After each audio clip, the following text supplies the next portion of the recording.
Alrighty guys, it is iFree700. We are back, and this time with some Warhammer fantasy lore. This time, what the fuck is the Knights of Morr? Da-na-na.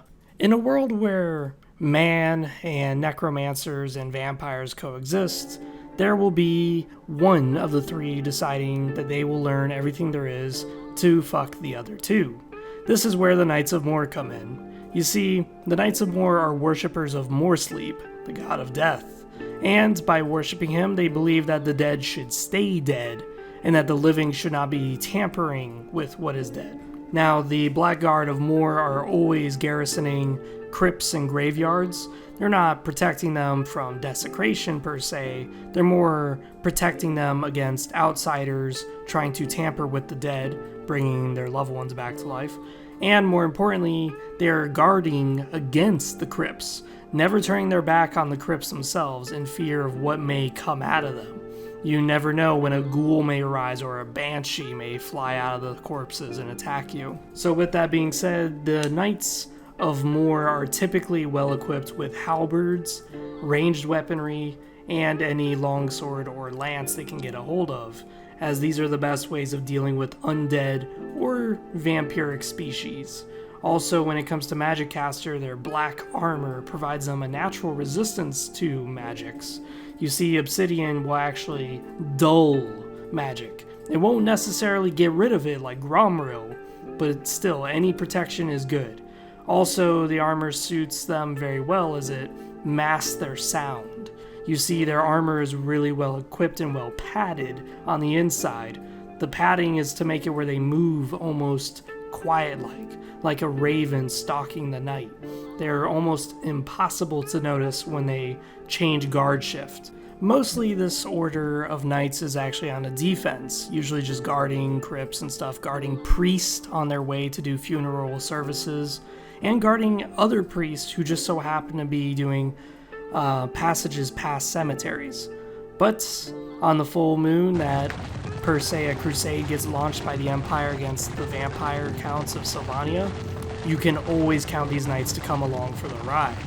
And this is where you will see them descend upon the necromancers and Faust, Strigoi, and von Karsteins upon their steeds with their menacing glares and their stoicism. I am not joking by the stoicism part though.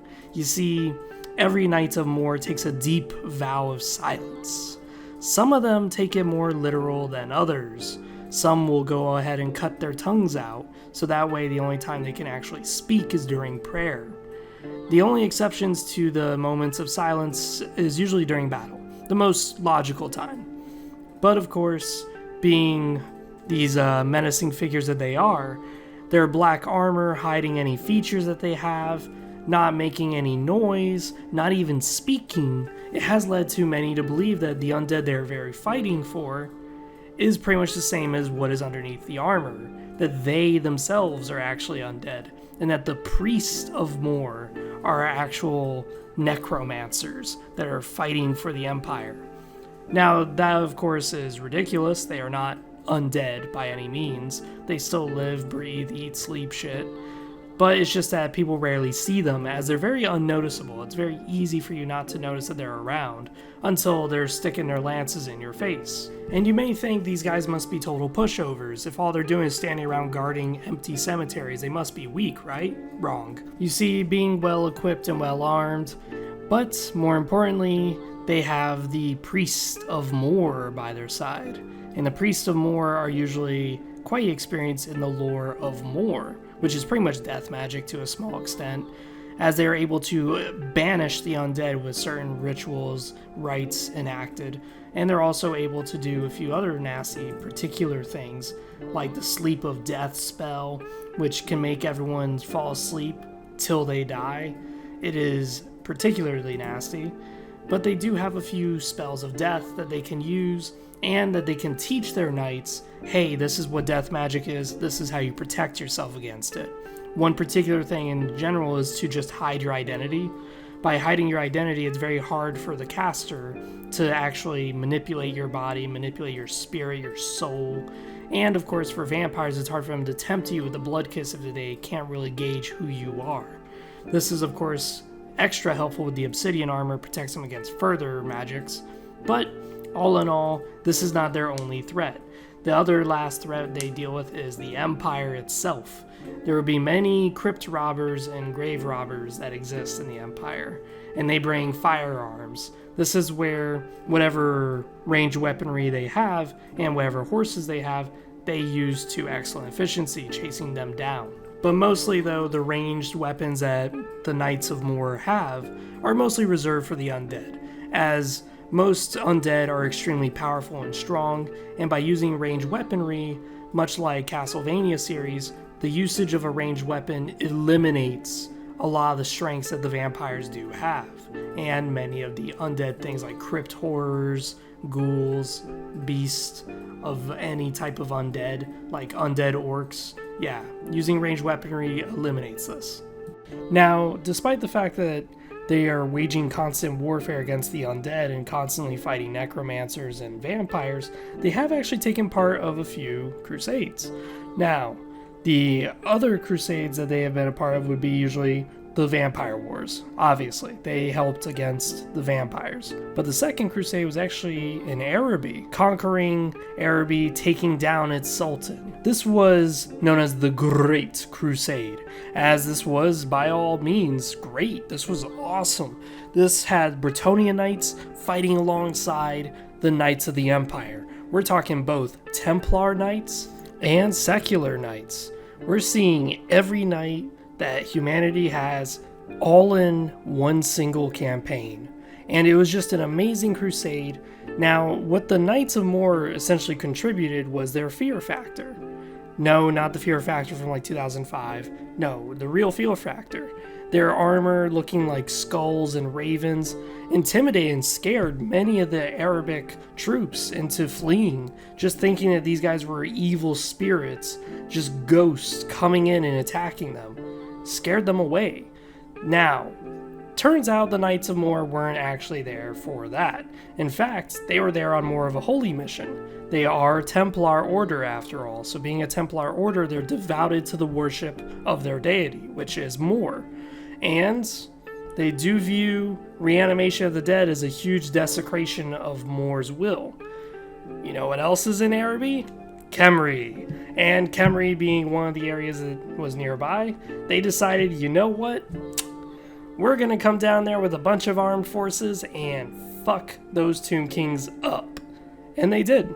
They didn't really succeed too well. It was kind of a bloodbath for them and for their forces. The very few of them actually made it out alive, because after all, Tomb Kings are ridiculously powerful and their nasty constructs is not easy to fight. But they did make off with a few black tomes of necromancy. Now, it being a Templar order is devoted strictly to the strictures of Morr, so anyone could join. Anyone who's really fanatical about death and about worshipping Morr, they can join the knightly order. It's not a problem. If anything, joining the priesthood is probably an easier way of getting into the knightly order than it is just being a soldier who's encountered death and then saying, you know what, death is natural, it comes naturally to everyone, let me just join the deathly order of knights.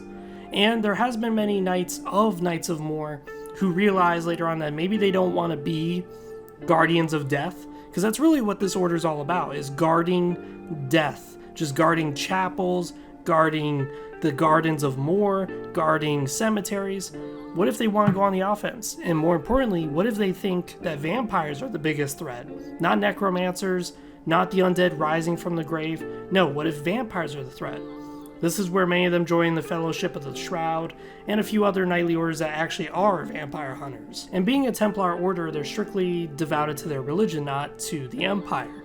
So there is actually a few temples and gardens of Morr that lie in other places outside the Empire, like Lucini. Lucini is one of them in particular that's got its own temple of Morr that many of the Dark Crusade survivors, the War for Khemri, kind of retreated to.